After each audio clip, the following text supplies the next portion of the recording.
it's Nerdydollgirl here. So this video is, again, another different kind of video.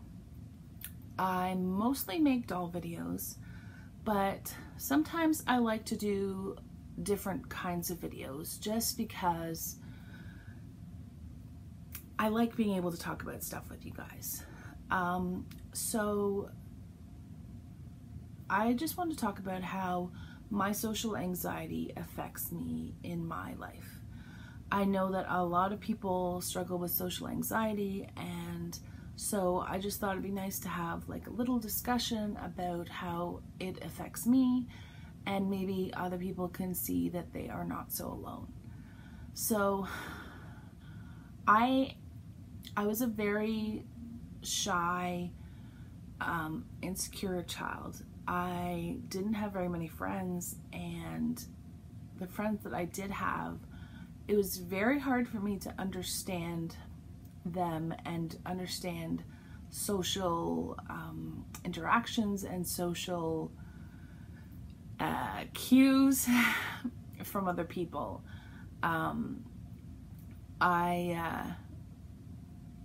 of the most embarrassing things that happened to me in my life was when I was a little girl.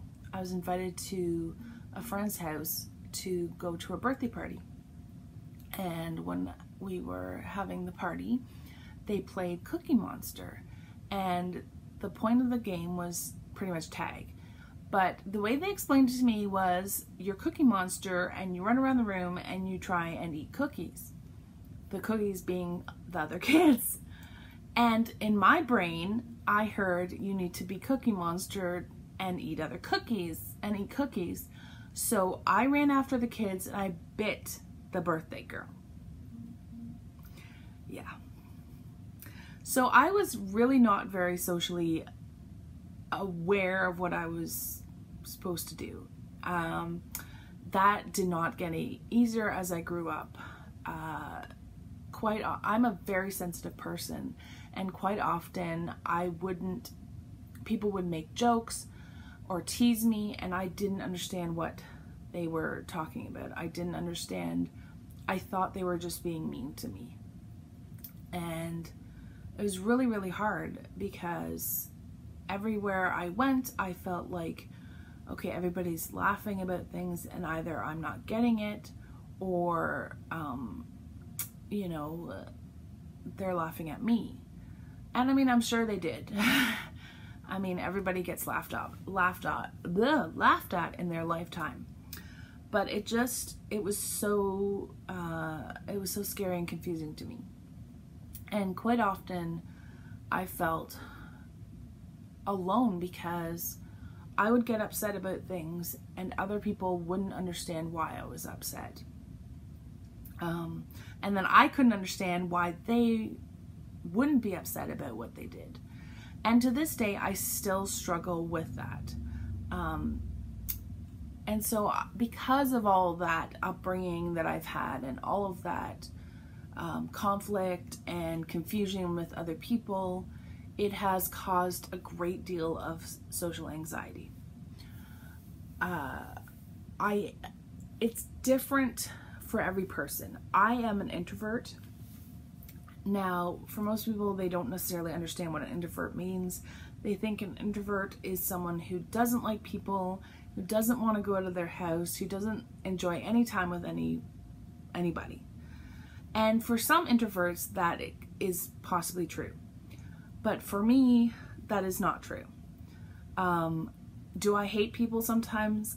Absolutely. Do I want to hide in my house sometimes? Absolutely. But I don't not need people. I still need to have people that I care about. I still need to have people that I can have fun with. I don't actually like being stuck in my house very often. I get very lonely, and I want to be able to have a relationship with other people. So, and also I like to help other people. So if my friends are struggling with anything, I want to be there for them. Now that has extended to other people that I've known only through Facebook or through YouTube. So I'm the kind of person that if you message me and you say like, I'm really going through a hard time and I really need someone to talk to, I want to be that person for people. The problem is that my anxiety with being social is extremely high. So it's like I've got two parts of me. So I love to help people and I love to be there for them and I love to be able to hang out with friends and do things like that. I love going to the doll meetups. It was terrifying the first couple times I went.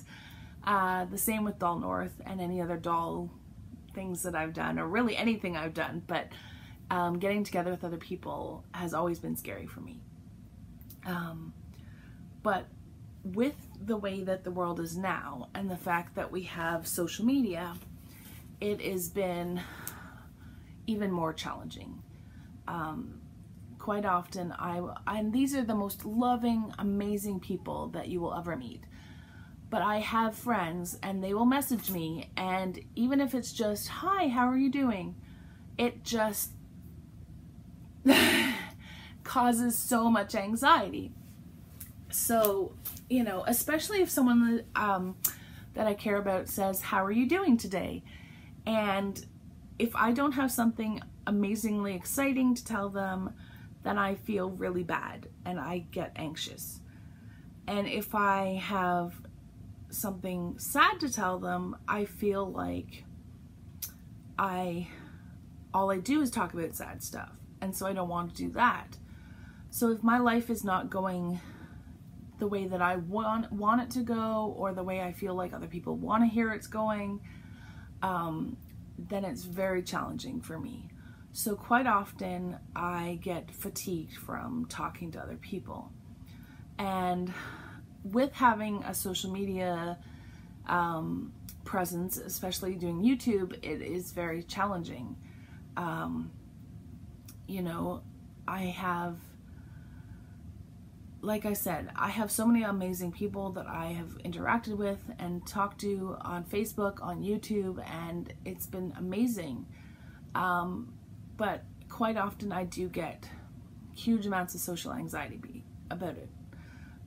If I feel like I'm not answering them fast enough, if I've had a day with people, whether that's my family or whatnot, it's very challenging for me. I can only, I feel like I'm like, there's something really wrong with me. I can only go out a certain number of times per week.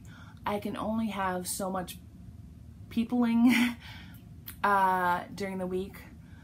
Even if it's people I love and I love spending time with, it's very hard for me to constantly be with people. So I'm very lucky. I married someone who is also an introvert, also someone who gets drained from social interactions. So we really get each other, and he has never taken it personally, and I've never taken it personally when we've said, I love you over there. Now, I did lie because of my social anxiety with other people and being a people pleaser. When we first started going out, I felt like I had to be with him all the time, and I had to feel like I wanted to be with him all the time, or there was something wrong with us, something wrong in our relationship. And thank God I had a husband like I do, because he's like, sweetheart, there's nothing wrong with having time to yourself. I love you to bits. There's no way I could love a person more, but I love you over there. And so that freed me to know that it's okay that I don't want to be constantly with another person. But I find that it's hard because with my husband, I know without a shadow of doubt he's not hurt when I say I need some time. It's still very challenging with kids because we, like, as a family, we spend so much time with each other. Both my husband and I love our kids to the end of the earth. We've always wanted kids. When it's our kids' bedtimes, one of us is with one, and one of us is with the other. So they're constantly having someone to spend time with, so that we can be close and have an awesome relationship. And that really works for us. But sometimes my kids don't understand, okay, well, mommy has spent an hour and a half with you. It's bedtime now. Mommy's going to take her time. Sometimes they are like, well, no, I want to spend more time with you. And it's like, as the person that I am, I'm just like, okay, I love you. I need some time. And so it is hard for kids necessarily to understand that. So with other people, I am a huge people pleaser. I want to make other people happy. Does that mean that I don't have fights with other people? Heck no. Does it mean that I am the perfect friend? Heck no. Quite often I feel like a crappy friend because I have surrounded myself with people that tend to be more outgoing and tend to be more of people that want to talk and are happy to be around people a lot. I'm not sure why that is, but that tends to be the kind of people that I attract. And so it's awesome. I mean, those are the kind of people that I flock to because their personalities are so bubbly, and I struggle a lot if I have to constantly keep the conversation going. It's very uncomfortable for me. So if I'm with someone who doesn't necessarily talk very much, then, you know, I will try and lead the conversation, but they tend to not be the people that I can spend a ton of time with, just because I get all the social anxiety. Like, what are they actually thinking? What are they feeling? Am I boring them? Are they just bored out of their tree? Am I talking enough? Am I not talking enough? Like, am I talking too much? And that's what I'm like anyways. But like a million times worse because they're not giving me the feedback I need. One of the things that I absolutely adore about my best friend Tammy is that she is so social. So I know that if I call her up and I say, honey, I need someone.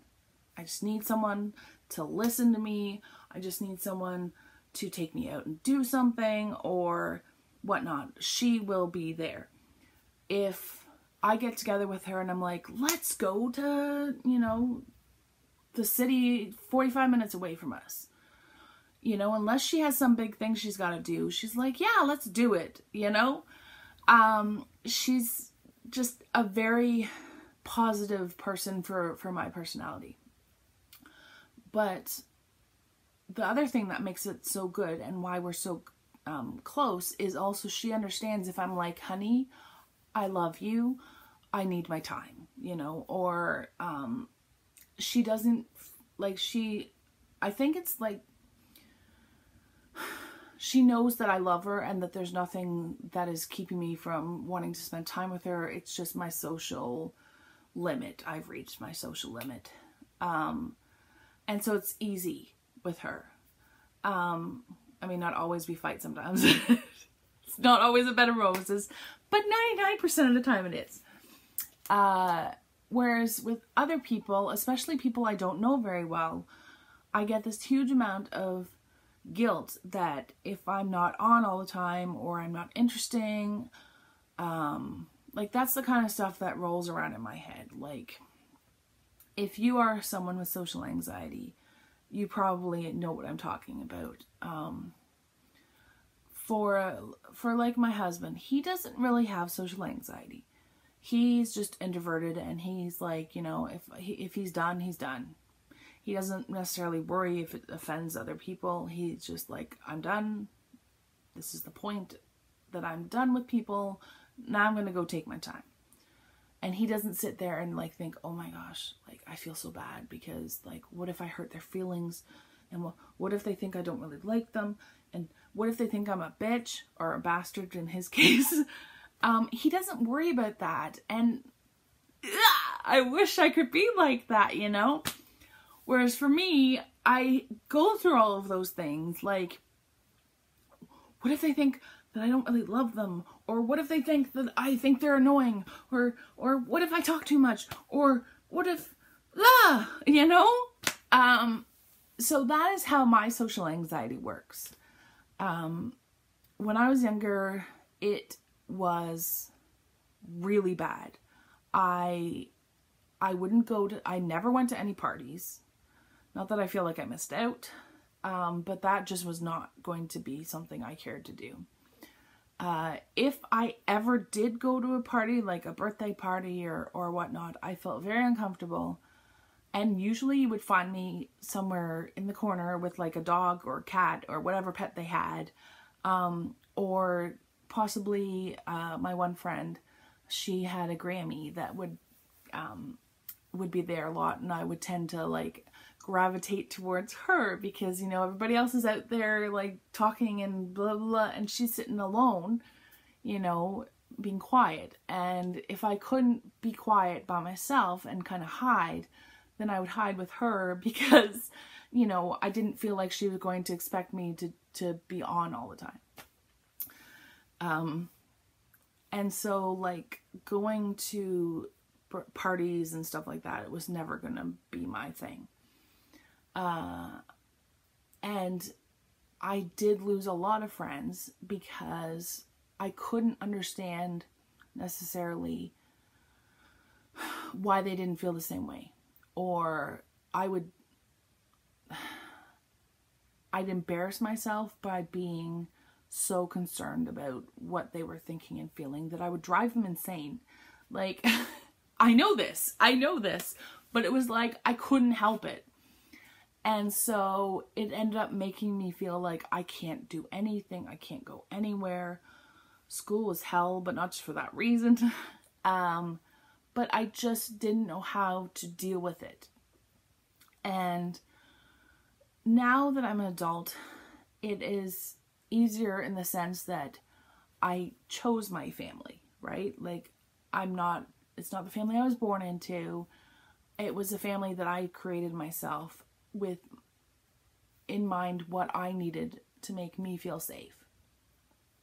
And so that's awesome and that works for me.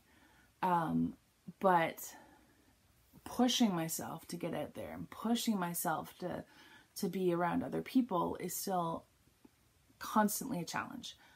And I don't know, as of late, I've just felt really, really guilty because there are some amazing people in my life that will message me or see how I'm doing, and it makes me feel so loved, and that's something I didn't have growing up. But it can also be very overwhelming for someone who's so introverted. I actually have some really amazing people that don't live near me, and so quite often they talk a lot to me, or they want to Skype, or they want to talk on the phone and everything. And even though I want to talk to them on the phone, or I want to talk to them on Skype, I also don't want to. Not because of who they are. It's just, I think that if I lived alone and I never saw anybody, then that would be easier for me to be able to do that. But I almost have to prepare myself to talk to another person. That sounds really dumb, but it's true. I feel like I have to get myself prepared. Even if it's someone I am super close to, I mean, it's hard. I mean, it's the same as if Tammy called me, like if Tammy moved away to another place and I could only talk to her on Skype, it would still be hard for me. I would feel like I have to be cool, I have to be entertaining, I have to have lots of stuff to talk about.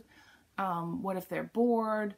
What if they think I'm being weird? Like, all that stuff is rolling around in my head. So lately I've just been feeling really guilty about that. And if anyone messages me on Instagram, on Facebook, on my YouTube page, on YouTube, it's awesome, but it also is overwhelming, if that makes any sense. So that is how my anxiety affects me, my social anxiety.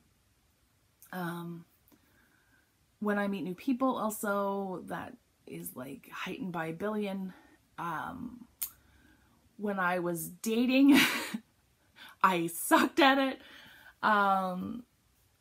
Let's just say I am grateful that I found my husband when I did, because I literally did not really date anybody else. He was the first boyfriend I ever had, and that was it, and I was done, and I was like, thank the Lord Almighty. I don't have to do this again. Because putting myself out there as a person to other people is hard enough. And then the prospect that I have to be charming enough to have someone fall in love with me was like, that is never gonna freaking happen. Like, I stumble over my own words anyways. And then, like, the terrifying prospect of being talked to by someone that I find attractive is even worse. So, yeah. If you ever, like, knew me in public school and high school and I, like, acted really weird, this is why. This is why. So, yeah. And again, now that I've done this video, I'm, like, thinking, oh, good Lord, no one is ever going to comment on my videos anymore. No one's ever going to message me anymore. No one's ever going to do anything to do with me anymore, because I've just said all this, and they're going to think, oh God, I can't talk to her, or I can't comment because I'm going to cause her anxiety. No, please don't stop commenting. Please don't stop messaging me. I just need people to understand that, that this is a part of who I am. And so if I don't get back to people right away, or if I struggle with conversation, or, you know, I literally just go, this is why. So thank you guys for watching this video. I hope that y'all don't think I'm completely nuts or that I'm totally a bitch. I just hope you enjoyed this video. So thank you guys so much for watching. If you guys have social anxiety, please don't feel alone now, because I totally get you. So thank you guys for watching, and I will see you in my next video. Bye.